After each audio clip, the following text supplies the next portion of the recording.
గంగా జలము తెచ్చి నీకు అభిషేకము చేతునంటే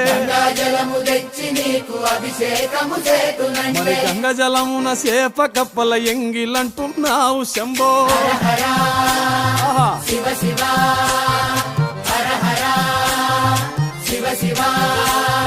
సాంబ శివ నీదు మహిమ ఎన్నటికీ తెలియదాయే ఆవు పాలు తెచ్చి నీకు అర్పితము చేతునంటే ఆవు పాలన లేక దూడల ఎంగిలంటున్నావు శంభో గట్టిగా అదే సాంబ శివ నీదు మహిమ ఎన్నటికీ తెలియదాయే